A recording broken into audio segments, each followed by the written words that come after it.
What is crossing over? എന്താണ് crossing over എന്ന് കേട്ടിട്ടുണ്ടോ ഇതുവരെ? ക്രോസിംഗ് എന്ന് പറഞ്ഞാൽ ആ വേർഡ് മീനിങ് ഒക്കെ കേൾക്കുമ്പോൾ അല്ലെങ്കിൽ വേർഡ് കേൾക്കുമ്പോൾ തന്നെ നമുക്ക് മനസ്സിലാവും എന്താണ് ക്രോസിംഗ് എന്നൊക്കെ വെച്ചാൽ എന്നുള്ളത് പിടികിട്ടും. ആ മീനിങ് തന്നെയാണ് ഇവിടെ. ഇവിടെ പറയുന്നത് crossing over, chromosomal crossing over ആണ് നമ്മൾ പഠിക്കുന്നത്. എങ്ങനെയാണ് അച്ഛന്റെയും അമ്മയുടെയും ക്യാരക്ടേഴ്സ് മിക്സ് ചെയ്ത് മക്കളിൽ വരുന്നത്? അച്ഛന്റെയും ക്യാരക്ടർ ഉണ്ട്, അമ്മയുടെയും ക്യാരക്ടർ ഉണ്ട്. അതെങ്ങനെയാണ് നമുക്ക് കിട്ടുന്നത്? നമ്മുടെ പാരൻസിന്റെ പേരൻസ് ഉണ്ട്, അച്ഛന്റെ അച്ഛനും അമ്മയുണ്ട്, അമ്മയുടെ അച്ഛനും അമ്മയുണ്ട്. അവരുടെ ക്യാരക്ടേഴ്സ് നമ്മളിലേക്ക് എത്തുന്നു. എങ്ങനെയാണ്? അതും മിക്സ് ചെയ്തിട്ടാണ് വരുന്നത്. ചിലപ്പോൾ നമ്മളുടെ ഈ ഒരു ജനറേഷനിൽ എല്ലാവരും നല്ല വെളുത്തിട്ടായിരിക്കും, അതല്ലെങ്കിൽ എല്ലാവരും നല്ല കറുത്തിട്ടായിരിക്കും. തൊട്ട് മുന്നിലത്തെ ജനറേഷൻ നോക്കിയാലും അങ്ങനെ തന്നെ ആയിരിക്കും. പക്ഷെ ഒരു അസാധാരണമായിട്ട് ഒരു കുട്ടി നല്ല വെളുത്ത് അല്ലെങ്കിൽ നല്ല കറുത്ത് വന്നു. എങ്ങനെ സംഭവിച്ചത്? അപ്പൊ നിയറർ ആയിട്ടുള്ള ഒരു ജനറേഷൻ നോക്കുമ്പോൾ എല്ലാവരും ഒരേ കളറിൽ ഇരുന്നവരാ. പക്ഷെ ഇവിടെ ഡിഫറെന്റ് ആയിട്ടൊരു കളർ കണ്ട് എന്ന് പറഞ്ഞാൽ എന്താണ്? അതിന് മുന്നിലേ ഉണ്ടായിരുന്ന ഒരു പേരന്റ്. അപ്പൊ ആരെങ്കിലും ഒക്കെ അച്ഛനോ അമ്മയോ അപ്പൂപ്പനോ അമ്മൂമ്മയോ ഒക്കെ ആലോചിച്ചിട്ട് പറയും, എന്റെ അപ്പൂപ്പൻ ഇങ്ങനെയായിരുന്നു, ഇത്രയും കളർ ഉണ്ടായിരുന്നു, അല്ലെങ്കിൽ ഇത്ര ഹൈറ്റ് ആയിരുന്നു, അതുകൊണ്ട് അവന് കിട്ടിയേക്കുന്ന ഹൈറ്റ് എന്റെ അപ്പൂപ്പന്റെ ആണ് എന്നൊക്കെ പറഞ്ഞ് നമ്മൾ കേട്ടിട്ടുണ്ട്. അപ്പൊ ഇത് എങ്ങനെയാണ് സംഭവിക്കുന്നത്? ഇത് എങ്ങനെയാണ്? ഈ പറഞ്ഞേക്കുന്ന ക്രോമസോമൽ ക്രോസിംഗ് ഓവർ വഴി ഇങ്ങനെ കൈമാറി വന്നുകൊണ്ടിരുന്ന സംഗതിയാണ്. ആ ക്യാരക്ടർ ഏതെങ്കിലും ഒരു പ്രത്യേക ജനറേഷൻ വരുമ്പോൾ ചിലപ്പോൾ ഒരു റെസസീവ് ആയിട്ട് കിടന്ന ക്യാരക്ടർ ആയിരിക്കും. അതിന് ഇതുവരെയും എക്സ്പ്രസ് ചെയ്യാനായിട്ട് സാധിച്ചിട്ടുണ്ടാവത്തില്ല. അപ്പൊ അങ്ങനെയുള്ള ക്യാരക്ടർ ചിലപ്പം ഒരു പ്രത്യേക ജനറേഷൻ വരുമ്പോൾ അവിടെ ഒരു റെസസീവ്നെസ് അതിന് കിട്ടിക്കഴിഞ്ഞാൽ, ഡബിൾ റെസസീവോ ഹോമോലോഗസ് ആയിട്ടോ ഒരു ക്യാരക്ടർ വന്നു കഴിഞ്ഞാൽ ചിലപ്പോൾ അതിന് എക്സ്പ്രസ് ചെയ്യാനായിട്ടുള്ള സാധ്യതയുണ്ട്. ഇവിടെ പറയുന്നത് എങ്ങനെയാണ് ഈ ക്യാരക്ടേഴ്സ് മിക്സ് ചെയ്യുന്നതെന്നാണ് പറയുന്നത്. നമ്മൾ നേരത്തെ തൊട്ടേ പഠിച്ചിട്ടുള്ളതാണ്. ഹോമോലോഗസ് ക്രോമസോംസ് എന്ന് പറഞ്ഞാൽ അച്ഛന്റെയും അമ്മയുടെയും അടുത്ത് നിന്ന് വന്നേക്കുന്ന സെയിം ക്രോമസോം ആണ് ഹോമോലോഗസ് ക്രോമസോം എന്ന് പറയുന്നത്. അതിന്റെ ഓരോ ലോക്കസിലിരിക്കുന്ന ജീനുകളും ഒരേപോലെ തന്നെ ആയിരിക്കും, ഇല്ലേ? ഇത് രണ്ടെണ്ണം ഹോമോലോഗസ് ആണ്. ഹോമോലോഗസ് എന്ന് പറഞ്ഞാൽ ഇതൊന്ന് അച്ഛൻ്റെ അടുത്ത് നിന്ന് വന്നതാണെങ്കിൽ ഇതൊരെണ്ണം അമ്മയുടെ അടുത്ത് നിന്ന് വന്നതാണ്. ഇത് ക്രോമസോം, അതായത് ഡിവിഷൻ തുടങ്ങാൻ പോകുന്ന സമയം അല്ലെങ്കിൽ ഡിവിഷൻ നടന്നുകൊണ്ടിരിക്കുന്ന സമയത്തെ നമുക്ക് ഇത്രത്തോളം കാണത്തക്ക രീതിയിലുള്ള ക്രോമസോമുകളായിട്ട് നമുക്ക് കാണാൻ സാധിക്കത്തുള്ളൂ. അത് കഴിഞ്ഞ ക്ലാസ്സിൽ നമ്മൾ പറഞ്ഞ കാര്യമാണ്. ഇവിടെ എങ്ങനെയാണ് ഈ ക്രോസിംഗ് ഓവർ നടക്കുന്നത് എന്ന് നമുക്ക് നോക്കാം. അപ്പൊ ഇവിടെ ഈ ഫിഗറിൽ ആദ്യം നിങ്ങളൊന്ന് ശ്രദ്ധിക്കുക. അതിനകത്ത് നമുക്ക് കാണാൻ രണ്ടെണ്ണം ഒരുപോലെ നിൽക്കുന്ന, വ്യത്യസ്തമായ കളറിൽ കൊടുത്തേക്കുന്നത് മനസ്സിലാകാൻ വേണ്ടിയിട്ടാണ്. ഒന്ന് അച്ഛൻ്റെ അടുത്തുനിന്നും ഒന്ന് അമ്മയുടെ അടുത്തുനിന്നും വന്നതാണെന്ന് മനസ്സിലാക്കുക. അപ്പം മിയോട്ടിക് അല്ലെങ്കിൽ മിയോസിസ് നടക്കുന്ന സമയത്ത് മിയോട്ടിക് ഡിവിഷന്റെ പ്രോഫേസിന് തന്നെ 5 സബ് ഡിവിഷൻസ് നമ്മൾ പറയുന്നുണ്ട്, ഇല്ലേ? അപ്പൊ ആ ഒരു സബ് ഫേസുകൾക്കകത്ത് ലെപ്റ്റോട്ടിൻ, സൈഗോട്ടിൻ, പാക്കറ്റിൻ, ഡിപ്ലോട്ടിൻ, ഡയകൈനസിസ് എന്ന് പറഞ്ഞ 5 എണ്ണം ഉള്ളത്. അപ്പൊ ലെപ്റ്റോട്ടിൻ കഴിഞ്ഞ് സൈഗോട്ടിൻ വരുമ്പോഴത്തേക്കും ഈ ഹോമോലോഗസ് ക്രോമസോമുകൾ അടുത്ത് വരുന്നു എന്നാണ്, അല്ലെങ്കിൽ രണ്ടും ഒരു ഫോഴ്സ് ഓഫ് അട്രാക്ഷൻ വഴി അത് രണ്ടും അടുത്ത് വരുന്നു. ഇവിടെ അടുത്ത് നിൽക്കുന്ന കാണാതെ ഇവിടെ അവർ രണ്ടുപേരും കൂടെ തുന്നിച്ചേർത്തുകൊണ്ടിരിക്കുന്നു എന്ന് പറഞ്ഞാൽ എന്താണ്? ഇവിടെ ഒരു സിനാപ്റ്റോനീമൽ കോംപ്ലക്സ് എന്ന് പറയുന്ന ഒരു പ്രത്യേക ബോണ്ടിങ് ആണ് ഇവിടെ വരികയാണ്. ഈ രണ്ട് ഹോമോലോഗസ് ക്രോമസോമുകൾ തമ്മിൽ ഒരു കണക്ഷൻ ഉണ്ടാവുകയാണ്. ഇവിടെ അത് കംപ്ലീറ്റ് ആയി തയ്ച്ച് ചേർത്തേക്കുന്ന പോലെ നമുക്ക് കാണാൻ സാധിക്കും. അപ്പൊ ഇവിടെ എന്തിനാണ് ഈ ഒരു സിനാപ്റ്റോനീമൽ കോംപ്ലക്സ് വരുന്നതെന്ന് അറിയാമോ? ഈ കോംപ്ലക്സ് വരുന്നത് ഈ പറയുന്ന പോലെ ക്രോമസോമൽ പാർട്സ് അത് എക്സ്ചേഞ്ച് ചെയ്യാൻ വേണ്ടിയിട്ടാണ്. അച്ഛന്റെയും അമ്മയുടെയും ഈ ക്യാരക്ടേഴ്സ് കിടക്കുന്നതിനെ ഒന്ന് ഇവിടേക്കും ഒന്ന് അവിടേക്കുമായിട്ട്, അതായത് പ്രത്യേകമായ ആ ഒരു ലോക്കസ് അപ്പുറവും ഇപ്പുറവും ഒരുപോലെ ഉണ്ടാവും, ഒന്നും നഷ്ടപ്പെടത്തില്ല. അതാ ഇവിടെ അങ്ങനെ ഒരു എക്സ്ചേഞ്ച് കഴിഞ്ഞ ഒരു പാർട്ടാണ് നമുക്ക് കാണാൻ പറ്റുന്നത്. ഇവിടുത്തെ ബ്ലൂവിൽ നിന്ന് ഒരു ചെറിയ പീസ് താണ്ടി ഇവിടെ റെഡിലും ഉണ്ട്. അപ്പൊ ഈ റെഡിലെ പീസ് എവിടെയോ പോയി, അവിടെ നോക്കിയപ്പോ എവിടെയുണ്ട്? ബ്ലൂവിനകത്തുണ്ട്. This is the chromosomal exchange. എങ്ങനെയാണ് ഈ ക്രോമസോമൽ എക്സ്ചേഞ്ച് വന്നത്? Through crossing over. എന്ത് ക്രോസിംഗ് ഓവർ? ഈ ക്രോമസോമൽ ക്രോസിംഗ് ഓവർ വെച്ചാണ് ഇതിന് ഈ പറഞ്ഞേക്കുന്ന പോലെയുള്ള എക്സ്ചേഞ്ച് നടന്നേക്കുന്നത്. ഈ ക്രോമസോമൽ ക്രോസിംഗ് ഓവർ എങ്ങനെയാണ് നടക്കുന്നതെന്നാണ് നമ്മൾ ഇവിടെ കാണിച്ചിട്ടുണ്ട്. കുറച്ചും കൂടെ വിശാലമായിട്ട് ലാസ്റ്റ് പടത്തിനകത്ത് കാണുന്നുണ്ട്. ലാസ്റ്റ് പടത്തിനകത്ത് കാണാം എങ്ങനെയാണ് ഈ ക്രോമസോം രണ്ടും കൂടെ എക്സ്ചേഞ്ച് ചെയ്തേക്കുന്ന, അല്ലെങ്കിൽ രണ്ടും ക്രോസ് ചെയ്തിട്ട് ആ ക്രോസിംഗ് റീജിയൻ എന്ന് പറയുന്നത് ടൈറ്റ് ആകും, അല്ലെങ്കിൽ അവിടെ കൂടെ ഒരു ബ്രേക്ക് ഉണ്ടാവും. ആ ബ്രേക്ക് വഴി ഇത് മുറിയുകയും ഈ രണ്ട് ക്രോമസോമൽ ആമുകള്, രണ്ട് ക്രോമസോമുകളും അങ്ങോട്ടും ഇങ്ങോട്ടും അതിനെ കൈമാറുകയും ചെയ്യും. ഇതിനെയാണ് ക്രോസിംഗ് ഓവർ അല്ലെങ്കിൽ ക്രോമസോമൽ എക്സ്ചേഞ്ച് എന്ന് പറയാം. അതല്ലെങ്കിൽ ഇതുവഴിയാണ് റീകോമ്പിനേഷൻ എന്ന് പറയുന്നത്. അതായത് ഈ ഒരു ക്രോമസോം എന്ന് പറയുന്നത് ഇപ്പോൾ ഒരു ഡിഫറെന്റ് ആയി. കാരണം എന്താണ്, ഈ ബ്ലൂ എന്ന് പറയുന്ന ഒരു കളർ ഇവിടെ ഇരിക്കുന്നത് എന്ന് വെച്ചാൽ that much of gene is separated from this parent and added to the first parent അല്ലേ. ഇവിടെ അതുപോലെ തന്നെ കാണാം. അപ്പൊ ഇതിന് നമുക്ക് വേറൊരു പേരും കൂടെ പറയാം, റീകോമ്പിനേഷൻ എന്നും കൂടെ പേര് പറയാം. This is a parental chromosome, this is another one, and these two are entirely different from these two. എന്തുകൊണ്ടാണ്? Because of the addition of these parts of the chromosomes. ഇല്ലേ, ഇതിനകത്ത് അങ്ങനെ കാണാനായിട്ട് സാധിക്കുന്നുണ്ട്. നിങ്ങൾക്ക് കേൾക്കുന്നുണ്ടോ ഞാൻ പറയുന്നത്? ഹലോ, ഈ പറഞ്ഞേക്കുന്ന ക്രോമസോമുകൾ ഇങ്ങനെ ആഡ് ചെയ്തുകൊണ്ടേ ഇരിക്കും, അല്ലെങ്കിൽ ഇതുപോലെയുള്ള എക്സ്ചേഞ്ചുകൾ നടക്കും. എപ്പോഴാണ് ക്രോമസോമൽ എക്സ്ചേഞ്ച് അല്ലെങ്കിൽ crossing over, chromosomal crossing over നടക്കുമ്പോഴാണ് ഇങ്ങനെയുള്ള എക്സ്ചേഞ്ചുകൾ നടക്കുന്നത്. അപ്പൊ ഇവിടെ നോക്കിക്കേ, നമ്മൾ എന്താ ഇവിടെ കാണുന്നത്? ഡ്യൂറിങ് ഡെഫിനിഷൻ നോക്കാം ആദ്യം. Mechanism of recombination of the genes due to the interchange of chromosomal segments at the time of pairing. ഇപ്പൊ ഇനി ഞാൻ പ്രത്യേകിച്ച് പറയണ്ടല്ലോ, ക്ലിയർ ആയില്ലേ എന്താണെന്ന്? ക്രോസിംഗ് ഓവർ എന്ന് പറയുന്നത് ഇറ്റ്സ് എ മെക്കാനിസം ആണ്, ഒരു മെക്കാനിസം ഓഫ് എന്താണ്? Recombination of genes. ഇവിടെയാണ് റീകമ്പൈൻ ചെയ്തത്. Recombination of genes due to the interchange of chromosomal segment. Chromosomal segments interchange ചെയ്യുന്നത് കൊണ്ട് ഉണ്ടാകുന്ന ഒരു റീകോമ്പിനേഷൻ ആണ്. That mechanism is called crossing over. അതാണ് ഡെഫിനിഷൻ. ഇനി മെക്കാനിസം എന്ന് പറയുന്നത് എന്താണ്? അത് ഞാൻ ഓൾറെഡി ഇപ്പൊ പറഞ്ഞു കഴിഞ്ഞു. ഇനി ഇവിടെ നമുക്കൊന്ന് നോക്കിക്കഴിഞ്ഞാൽ എന്താണെന്ന് വേഗം ക്ലിയർ ആകും. During this each of the homologous chromosome in a bivalent split longitudinally into two sister chromatids attached to the undivided centromere. നോക്കിക്കേ, ഇതാണ് ബൈവാലന്റ് ആണെന്ന് പറയുന്നുണ്ട്. ഇവിടെ ബൈവാലന്റ് ആണിത്, രണ്ടെണ്ണം ഒരുമിച്ച് വന്നേക്കാണ്. സൈഗോട്ടീൻ സ്റ്റേജിലാണ് ബൈവാലന്റ് എന്ന് പറയുന്ന കണ്ടീഷൻ ഉണ്ടാകുന്നത്.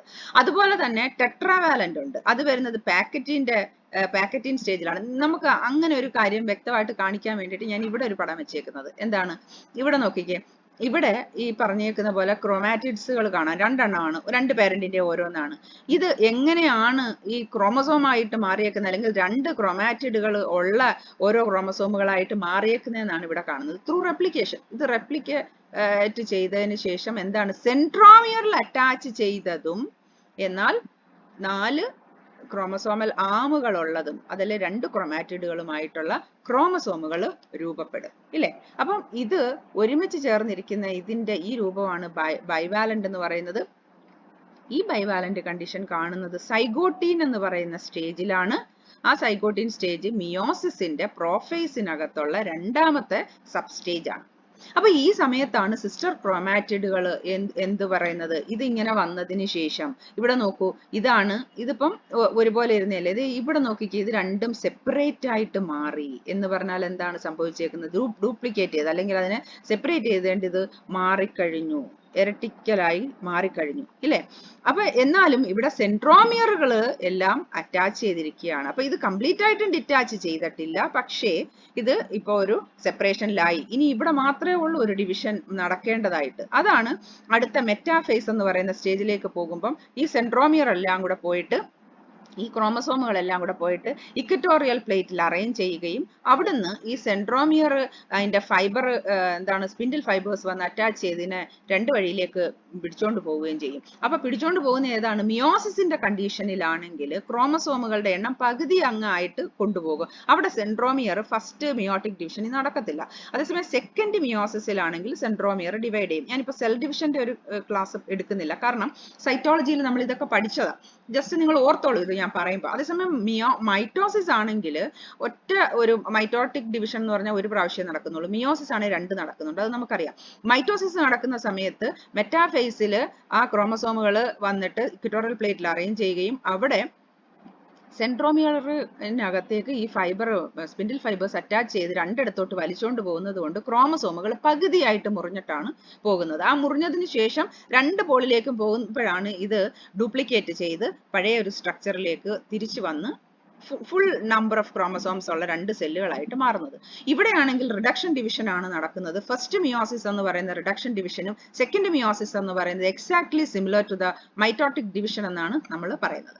അപ്പൊ ഇവിടെ പറഞ്ഞെന്താണ്, ഇത് രണ്ടും ഈ ബൈവാലന്റ് ഇതേണ്ട ഇങ്ങനെ സ്പ്ലിറ്റ് ആയി, കണ്ടോ, ഇതാണ് ഈ സ്പ്ലിറ്റിങ്ങിന്റെ കാര്യം പറയുന്നത്. സ്പ്ലിറ്റ് ആയിട്ട് 2 sister chromatids attach to the undivided centromere. ഇത് അൺഡിവൈഡഡ് സെൻട്രോമിയർ, ഈ സിസ്റ്റർ ക്രോമാറ്റിഡ്സ് അൺഡിവൈഡഡ് സെൻട്രോമിയറിൽ അറ്റാച്ച് ചെയ്തിരിക്കും. അപ്പൊ ഇത് രണ്ടും സിസ്റ്റർ ആണ്, ഈ 2 ബ്ലൂവും സിസ്റ്റർ ആണ്. അതേസമയം ഈ ഒരു റെഡും ഈ ഒരു ബ്ലൂവോ ആരാണ്, അവർ നോൺ സിസ്റ്റർ ക്രോമാറ്റിഡ്സ് ആണ്. ഈ നോൺ സിസ്റ്റർ ക്രോമാറ്റിഡുകളാണ് എന്ത് സംഭവിക്കുന്നത്, ഈ എക്സ്ചേഞ്ചുകൾ നടത്തുന്നത്. Thus 4 chromatids are formed which remain side by side as 2 pairs. ഇതാണ് പറയുന്നത്. സൈഡ് ബൈ സൈഡ് ആയിട്ട് 2 പെയർ ആയിട്ട് ഒരുമിച്ച് അടുത്ത് തന്നെ ഇവർ നിൽക്കും.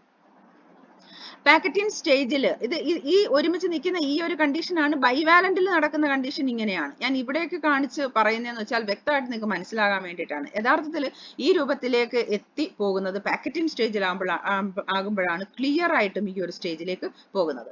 Later in pachytene stage crossing over takes place during which the non sister chromatids of homologous pair twist over each other. എന്താ പറഞ്ഞേ, പാക്കറ്റിൻ സ്റ്റേജ് ആവുമ്പം crossing over takes place during which the non sister chromatids of homologous pair twist over each other. ഇവിടെ ഒരു കാര്യം കൂടെ നിങ്ങൾക്ക് നോക്കാം. കുറച്ച് ട്വിസ്റ്റ് ഓവർ എന്ന് പറഞ്ഞ് ഒരു സംഭവം എന്താണ്, കുറച്ചും കൂടെ നീളമുള്ള ഒരു ക്രോമസോമ ആയിട്ട് കാണിച്ചാലേ ആ ട്വിസ്റ്റിംഗ് ഒക്കെ എന്താണെന്ന് മനസ്സിലാവത്തുള്ളൂ. അതുകൊണ്ട് ഞാൻ വേറൊരു പടവും കൂടെ ഇതിനകത്ത് എടുത്തിട്ടേക്കുന്നത്. അപ്പൊ ഇവിടെ നോക്കിക്കഴിഞ്ഞാൽ ഇതൊരു എന്താണ് സിസ്റ്റർ ക്രോമാറ്റിഡുകളാണ്. ഇത് രണ്ട് സിസ്റ്റർ ക്രോമാറ്റിഡ്. ഇതും കൂടെ ആകുമ്പോൾ എന്താണ്, നോൺ സിസ്റ്റർ ക്രോമാറ്റിഡുകളായി. ഇവിടെ ഈ ബൈവാലന്റിന്റെ കണ്ടീഷനിൽ നിങ്ങൾ ഇവിടെ ഒരു കാര്യം ശ്രദ്ധിച്ചോണം. ഈ ബൈവാലന്റിന്റെ കണ്ടീഷനിൽ സിനാപ്റ്റോനിമൽ കോംപ്ലക്സ് ഫോം ചെയ്ത് കഴിഞ്ഞാൽ ഇവര് ഒരുമിച്ച് ചേർത്ത് പിടിച്ചു വെക്കുക എന്നുള്ളതാണ് ഇതിന്റെ ഫംഗ്ഷൻ. ഏതാ, സിനാപ്റ്റോനിമൽ കോംപ്ലക്സിന്റെ ഫംഗ്ഷൻ. അത് കഴിഞ്ഞതിന് ശേഷം ഇവര് ഈ ക്രോമസോമിന്റെ ആമുകളൊക്കെ ഇങ്ങനെ അങ്ങോട്ടും ഇങ്ങോട്ടും ഒക്കെ നീട്ടി അല്ലെങ്കിൽ എക്സ്ചേഞ്ച് ചെയ്യാൻ തുടങ്ങി കഴിയും. അത് കഴിഞ്ഞതിന് ശേഷം അതിന് ചേർന്നിരുന്നതിന് ശേഷം എന്താ സംഭവിക്കുന്നത്, ആ എവിടെയാണോ ചേർന്നിരിക്കുന്നത് ആ ഭാഗം കൊണ്ട് മുറിയും. മുറിഞ്ഞതിന് ശേഷം ഇവര് അങ്ങോട്ടും ഇങ്ങോട്ടും കൈമാറും. അവരവരുടെ പീസുകളെ അങ്ങോട്ടും ഇങ്ങോട്ടും കൈമാറും. മറ്റവരുടെ കയ്യിൽ നിന്ന് വാങ്ങിച്ച് നമ്മളുടെ കൂട്ടത്തിൽ വെച്ച് ചേർക്കും. അങ്ങനെയാണ് ക്രോമസോമൽ ക്രോസിംഗ് ഓവർ ഇവിടെ നടക്കുന്നത്. അപ്പൊ ഈ ഒരു കട്ടിങ്ങും ഈ ഒരു പേസ്റ്റിങ്ങും നടക്കുന്ന സ്റ്റേജ് ശരിക്കും പാക്കറ്റിൻ സ്റ്റേജ് ആണ്. യഥാർത്ഥത്തിൽ വളരെ വളരെ ഇമ്പോർട്ടന്റ് ആയിട്ടുള്ള സ്റ്റേജ് ആണ് pachytene stage. That is the stage at which the recombination is happening. അത് നടക്കുന്ന ഒരു സ്റ്റേജ് ആണ് എന്തെന്ന് പറയുന്നത്, ഈ പാക്കറ്റിൻ സ്റ്റേജ് എന്ന് പറയുന്നത്. എന്നാൽ സിനാപ്റ്റോനിമൽ കോംപ്ലക്സ് ഇല്ല എങ്കിൽ ഇവർക്ക് ഒരിക്കലും ഇത് എക്സ്ചേഞ്ച് ചെയ്യാൻ സാധിക്കത്തില്ല. So the bivalent or the zygotene stage is that is also very very important. That means all the stage, each and every stages are very important, very significant in the case of the exchange of the chromosomal arms or the exchange of the genes, or we can say the crossing over and recombination. അപ്പോൾ രണ്ടിനും വളരെ important ആയിട്ടുള്ള ഒരു സംഗതിയാണ് ഈ പറഞ്ഞേക്കുന്ന പാക്കറ്റിൻ ആയാലും സൈക്കോട്ടിൻ ആയാലും ഏത് സ്റ്റേജ് ആയാലും. ഈ പാക്കറ്റിൻ സ്റ്റേജ് കഴിഞ്ഞാൽ ഇവർ ഡിറ്റാച്ച് ചെയ്യും, പ്രത്യേകം അല്ലെങ്കിൽ സെപ്പറേറ്റ് ആകാനായിട്ട് തുടങ്ങും. എങ്ങനെയാണ് സെപ്പറേറ്റ് ആകാൻ തുടങ്ങുന്നത്, ഇവരിപ്പോ എക്സ്ചേഞ്ച് ചെയ്ത് കംപ്ലീറ്റ് ആയിട്ട് എക്സ്ചേഞ്ച് ചെയ്തു എങ്കിൽ പോലും രണ്ടും അടുത്തല്ലേ ഇരിക്കുന്നത്. ഇനി ഇവരിവിടുന്ന് സെപ്പറേറ്റ് ആകാനായിട്ട് തുടങ്ങും. ഈ ബ്ലൂ റെഡുമായിട്ട് മാറാനും റെഡ് ബ്ലൂവുമായിട്ട് മാറാൻ സ്റ്റാർട്ട് ചെയ്യുന്ന സമയത്തിനെയാണ് നമ്മൾ ഡിപ്ലോട്ടിൻ എന്ന് പറയുന്നത്. എന്നിട്ട് അതിന്റെ എൻഡിനെയാണ് ഡയക്കൈനസിസ് എന്ന് പറയുന്നത്. എങ്ങനെ നമുക്ക് കാണാൻ പറ്റും എന്ന് ചോദിച്ചു കഴിഞ്ഞാൽ ഇത് നമുക്കിപ്പോ കണ്ടാൽ മനസ്സിലാകും. ഇവിടെ രണ്ടും കളർ ചേഞ്ച് വന്നിട്ടുണ്ട്. അപ്പൊ അവർ എക്സ്ചേഞ്ച് ചെയ്തു കഴിഞ്ഞു എന്ന് മനസ്സിലാകും. ഇനി there is no need of attachment. രണ്ടുപേരും ഒരുമിച്ചിരിക്കേണ്ട ഇനി ആവശ്യമില്ല. അപ്പൊ this is the time of the start of the separation of the two chromatids. രണ്ടുപേരും സ്റ്റാർട്ട് ചെയ്യുവാണ് മാറാനായിട്ട്. അപ്പൊ ഇത് നമുക്ക് ഡിപ്ലോട്ടീൻ ആണ് എന്ന് നമുക്ക് പറയാൻ സാധിക്കും. അതേസമയം ഡയാകൈനസിസ് ആണെങ്കിൽ ഈ ക്രോമസോമുകളുടെ ഈ ടിപ്പുകളായിരിക്കും അറ്റാച്ച് ചെയ്തിരിക്കുന്നത് എന്ന് പറഞ്ഞാൽ that is the end of the detachment stage. അതാണ് ഡയാകൈനസിസ് എന്ന് പറയുന്നത്. ഇവിടെ പാക്കറ്റിൻ സ്റ്റേജിൽ crossing over takes place during which the non sister chromatids of the homologous pair twist over each other. The point of contact of crossover chromatid being called chiasma. Yes, ഈ non sister ക്രോമാറ്റിഡുകൾ എവിടെയാണോ fuse ചെയ്യുന്നത്, attach ചെയ്യുന്നത്, meet ചെയ്യുന്നത്, ആ പോയിന്റിനെ പറയുന്ന പേരാണ് കയാസ്മ എന്ന് പറയുന്നത്. അവിടെ കൂടെ ആയിരിക്കും ഇതിന്റെ എന്ത് നടക്കുന്നത്, സെപ്പറേഷൻ, ഡിവിഷൻ നടക്കുന്നത്. ഈ ഒരു ക്രോമസോമിന്റെ അല്ലെങ്കിൽ ഈ ഒരു പെയർ ഓഫ് ഹോമോലോഗസ് ക്രോമസോമിന്റെ കാര്യം എടുത്തു കഴിഞ്ഞാൽ ഈ ഒരു ക്രോമാറ്റിഡ് എന്ന് പറയുന്നത് that make two കയാസ്മേറ്റ അല്ലെ. അതാ ഇവിടെ നോക്കിക്കേ, ഇതൊരു ഹോമോലോഗസ് ക്രോമസോമിന്റെ 2 ക്രോമാറ്റിഡുകളാണ്. ഈ ഒരൊറ്റ chromatid of the other homology എന്ത് ചെയ്ത് ക്രോസ് ചെയ്തതിനു ശേഷം ഇവിടെയുള്ള 2 ക്രോമാറ്റിഡിലും അറ്റാച്ച് ചെയ്തിട്ടുണ്ട് എന്ന് പറഞ്ഞാൽ ഇതിന്റെ കുറച്ചു ഭാഗം ഇതുമായിട്ടും ഷെയർ ചെയ്യും, കുറച്ചു ഭാഗം ഇതുമായിട്ടും ഷെയർ ചെയ്യും. This is a double crossing over എന്ന് പറയും. ഡബിൾ ക്രോസിംഗ് ഓവർ ആണ് ഇപ്പം ഈ കാണിച്ചേക്കുന്നത്. At each chiasma the chromatid breaks and the broken segment rejoin a new chromatid. ഒരു പുതിയ ക്രോമാറ്റിഡ് ആയിട്ട് എവിടെയാണോ കയാസ്മ വരുന്നത് ആ കയാസ്മയുടെ അടുത്ത് വെച്ച് ഇത് മുറിയുകയും പിന്നെ അത് റീജോയിൻ ചെയ്യുകയും ചെയ്യും. അവിടെ വെച്ച് അതാത് സെഗ്മെന്റുകൾ വെച്ചല്ല റീജോയിൻ ചെയ്യുന്നത്, മറ്റേ ഹോമോലോഗസ് പെയറിലെ മറ്റേ ക്രോമാറ്റിഡിന്റെ നോൺ സിസ്റ്റർ ക്രോമാറ്റിഡിന്റെ പാർട്ടിനെ ചേർത്ത് വെച്ചിട്ടായിരിക്കും റീജോയിനിങ് നടക്കുന്നത്. അപ്പൊ എന്താകും, ഒരു പുതിയ കോമ്പിനേഷൻ ഓഫ് ക്രോമസോം കിട്ടും.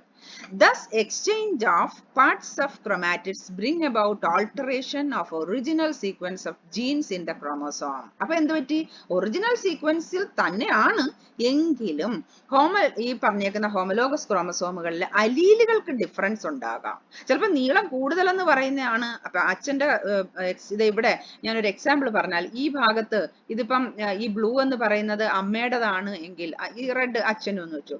ഇവിടെയാണ് അച്ഛന്റെ ഈ റെഡിനകത്താണ് അച്ഛന്റെ നീളം കൂടുതൽ എന്ന് പറഞ്ഞ ഒരു ക്യാരക്ടർ ഇരുന്നെങ്കിൽ അമ്മ ചിലപ്പോൾ നീളം കുറഞ്ഞാണെങ്കിൽ അത് എവിടെ പോയി, ഇപ്പുറത്ത് പോയി. അച്ഛന്റെ ബാക്കി എല്ലാ ക്യാരക്ടേഴ്സും വരാം, പക്ഷേ അമ്മയുടെ നീളക്കുറവ് എന്ന് പറഞ്ഞ ഒരു ക്യാരക്ടർ ഇവിടെ പ്രകടമാകാം. ചിലപ്പോൾ അമ്മ നല്ല ഫെയർ ആയിരിക്കാം, അമ്മയ്ക്ക് ഒരുപാട് മുടിയൊന്നും ചിലപ്പോൾ കാണത്തില്ല, പക്ഷെ അച്ഛന് നല്ല ഹെയർ ഉള്ള ഒരു പാറ്റേൺ ആണ്, നല്ല നീളമുള്ളതാണ് എങ്കിൽ ബാക്കി അമ്മയുടെ എല്ലാ ക്യാരക്ടേഴ്സും ഉണ്ട്, പക്ഷെ നല്ല നീളം കൂടിയ ഒരുപാട് മുടിയുമുള്ള ഒരു കുട്ടി ചിലപ്പോൾ ഇതിനകത്ത് ഉണ്ടാവാം. That is because of the exchange of this characters, this chromosomal parts. അത് എവിടെ ഏതാണോ ഇരുന്നത് അതിന്റെ അലീലുകൾക്ക് വ്യത്യാസം ഉണ്ടായിരുന്നിരിക്കാം. അപ്പോൾ എക്സ്ചേഞ്ച് ചെയ്ത് കഴിയുമ്പോഴത്തേക്കും തീർച്ചയായിട്ടും ആ അലീൽ ഏതാണോ, ഏത് ക്യാരക്ടറിനെയാണോ ഡിറ്റർമിൻ ചെയ്യാൻ പോകുന്നത് അതായിരിക്കും അവിടെ എക്സ്പ്രസ് ചെയ്യാൻ പോകുന്നത്. In this way the chromosomal share their characters, share their genes through the chromosomal crossing over. അതാണ് chromosomal crossing over എന്ന് പറയുന്നത്. നമുക്ക് ഇനി പഠിക്കാനുള്ളത് ഈ ക്രോസിംഗ് ഓവർ എന്ന് പറയുന്ന സംഭവം തിയറികൾ ഉണ്ടായിട്ടുണ്ട്. എങ്ങനെയാണ് ഈ ക്രോസിംഗ് ഓവർ നടക്കുന്നത്, എന്തുകൊണ്ടാണ് ഇത് നടക്കുന്നത് എന്നുള്ള ഒരു കാര്യം വെച്ച് നോക്കിയിട്ട് എന്താണ് ഈ തിയറീസ് എന്ന് നോക്കാം. 3 തിയറികളാണ് പറയുന്നത്. ഒന്ന് പറയുന്നത് കോണ്ടാക്ട് ഫസ്റ്റ് തിയറി, ആദ്യം കോണ്ടാക്ട് ഉണ്ടാകുന്നു എന്നുള്ളതായിരിക്കാം. According to this theory the inner 2 chromatids of the homologous chromosome undergoing crossing over first touch each other and then cross over. ആദ്യം ഒരുമിച്ച് ചേരുകയും ആദ്യം ടച്ച് ചെയ്യും അല്ലേ, അത് കഴിഞ്ഞതിന് ശേഷം ഇവർ സെപ്പറേറ്റ്, പിന്നെ അവിടെ വെച്ച് മുറിഞ്ഞിട്ട് സെപ്പറേറ്റ് ആകുമ്പോൾ രണ്ടും എക്സ്ചേഞ്ച് ചെയ്തതായിട്ട് കാണാം. ഇതെന്ന് വെച്ചാൽ ഒരെണ്ണം ആദ്യത്തത് ഫസ്റ്റ് ഫുൾ വൈറ്റും ഇത് ഫസ്റ്റ് ഫുള്ള് ബ്ലാക്കും ആണ് കാണിച്ചേക്കുന്നത്. ഇവര് രണ്ടുപേരും കൂടെ ഇങ്ങനെ ഒരുമിച്ച് ചേർന്നിരിക്കുന്നത് നമ്മൾ കാണുന്നുണ്ട്. ആഫ്റ്റർ ദ ഡിറ്റാച്ച്മെന്റ് എന്ത് സംഭവിക്കും നമുക്ക് കാണാൻ പറ്റും, ഇത് ഫുള്ളായിട്ടും വൈറ്റും അല്ല ബ്ലാക്കും അല്ല, they shares their half to one another അല്ലേ, അവർ അങ്ങോട്ടും ഇങ്ങോട്ടും ഷെയർ ചെയ്ത് കഴിഞ്ഞു. At the point of contact breakage occurs, എവിടെയാണോ ഇവർ കോണ്ടാക്ട് ചെയ്തത് അവിടെ വെച്ച് ബ്രേക്ക് സംഭവിക്കുകയും the broken segment again unite to form a new combinations. 2 എണ്ണം ഉണ്ടായി, പക്ഷെ രണ്ടും പുതിയൊരു കോമ്പിനേഷൻ ആണ്. Neither father nor mother's character അല്ലേ, ഇവിടെ അച്ഛൻ്റെതും അമ്മയുടേതും കുറേശ്ശെ ക്യാരക്ടേഴ്സ് ഇതിനകത്ത് മിക്സ് ചെയ്തു കഴിഞ്ഞു. ഇങ്ങനെയാണ് ഫസ്റ്റ് കോണ്ടാക്ട് ചെയ്യുന്നു, എന്നിട്ട് അവിടെ ഇരുന്നതിന് ശേഷം അവിടെ മുറിഞ്ഞതിന് ശേഷം ഇവർ എക്സ്ചേഞ്ച് ചെയ്യുന്നു എന്നാണ് ഫസ്റ്റ് കോണ്ടാക്ട് ഫസ്റ്റ് തിയറിയിൽ പറഞ്ഞേക്കുന്നത്. അതുപോലെ തന്നെ അടുത്തത് ദ ബ്രേക്കേജ് ഫസ്റ്റ് തിയറി എന്ന് പേര് കേൾക്കുമ്പോൾ തന്നെ നമുക്കറിയാം എന്താണ് അവിടെ പറയുന്നത്. ബ്രേക്കേജ് ആണ് ഫസ്റ്റ് നടക്കുന്നതെന്നാണ് പറയുന്നത്. ആദ്യം ബ്രേക്ക് ചെയ്യും പിന്നെ ജോയിൻ ചെയ്യും. ഇവിടെ കാണുന്നുണ്ട്, ഇതൊരു ക്രോമസോം ആണ്, ഇത് വേറൊരു ക്രോമസോം ആണ്. അപ്പൊ ഇവിടെ എന്താ സംഭവിച്ചേക്കുന്നത്, രണ്ടും രണ്ടായിട്ട് ഡിവൈഡ് ചെയ്തിട്ടുണ്ട്. അത് കഴിഞ്ഞതിന് ശേഷം ഇവര് പിന്നെ ഈ മീഡിയത്തിൽ ജോയിൻ ചെയ്യുന്നു എന്നാണ് ആ തിയറി പറയുന്നത്. According to this theory the chromatids undergoing crossing over first of all break into 2 without any crossing over and after that the broken segments reunite to form the new combination. ആദ്യം മുറിയുന്നു, അത് കഴിഞ്ഞതിന് ശേഷം ഇവര് rejoin ചെയ്യുന്നു എന്നാണ് പറഞ്ഞേക്കുന്നത്. അപ്പൊ ഈ ഫസ്റ്റ് പറഞ്ഞേക്കുന്നത് ആദ്യം തന്നെ ഇവര് ക്രോസ് ഓവർ ഉണ്ടാക്കുന്നു, അവിടെ ഇരുന്ന് മുറിയുന്നു, എന്നിട്ട് എക്സ്ചേഞ്ച് ചെയ്ത് രണ്ടും പുതിയ കോമ്പിനേഷൻ ഉണ്ടാകുന്നു. രണ്ടാമത്തേനകത്ത് പറഞ്ഞേക്കുന്നത് ആദ്യം തന്നെ അങ്ങ് മുറിയും, അത് കഴിഞ്ഞിട്ട് ഇവർ രണ്ടുപേരോട് എക്സ്ചേഞ്ച് ചെയ്ത് ഒരു പുതിയ കോമ്പിനേഷൻ ഉണ്ടാകുന്നതാണ് രണ്ടാമത് പറഞ്ഞേക്കുന്നത്. ഇനി അടുത്ത എന്താണ്? സ്ട്രെയിൻ തിയറി എന്ന് പറഞ്ഞിട്ടുണ്ട്. According to this theory, the breakage in chromosomes or chromatids is due to strain caused by pairing and later the breakage parts again reunite. ഇവർ പറഞ്ഞേക്കുന്നത് ഇതൊന്നുമല്ല. ഇവർ പറഞ്ഞേക്കുന്ന ബ്രേക്കേജ് ഉണ്ടാവുന്നത് എങ്ങനെയാണെന്നാ പറഞ്ഞേക്കുന്നത്. ഏത് കണ്ടീഷനും ആയിക്കോട്ടെ, ഇവിടെ നടക്കുന്ന ബ്രേക്കേജ് എന്ന് പറയുന്നത് that is due to strain caused by pairing. ഇവർ തമ്മിലുള്ള ഈ പെയറിങ് കൊണ്ട് ഒരു സ്ട്രെയിൻ ഉണ്ടാകുന്നു, അവിടെ ഒരു ഭയങ്കര സ്ട്രെസ്ഡ് ആയിട്ടുള്ള ഒരു സിറ്റുവേഷൻ സംജാതമാകുന്നു. And later the breakage parts again. ആ സ്ട്രെയിൻ വഴി എന്ത് സംഭവിക്കും? The strain may leads to the breakage of the chromatid and later on the breakage parts again reunite. അവര് ആ ഒരു സ്ട്രെയിൻ കൊണ്ട് ആക്സിഡന്റൽ ആയിട്ട് അത് മുറിയുകയും ആ മുറിഞ്ഞ പാർട്ടുകള് പിന്നെ എന്തായിട്ട് സംഭവിക്കും? രണ്ടും റീയൂണിയൻ ചെയ്യുകയും ചെയ്യുന്നു. അതാണ് മൂന്നാമത്തെ സ്ട്രെയിൻ തിയറി പറയുന്നത്. ഈ 3 തിയറികളും മനസ്സിലായെന്ന് വിശ്വസിക്കുന്നു. 3 തിയറികളും വളരെ സിമ്പിൾ ആണ്, അതിന് നന്നായിട്ട് മനസ്സിലാക്കുക.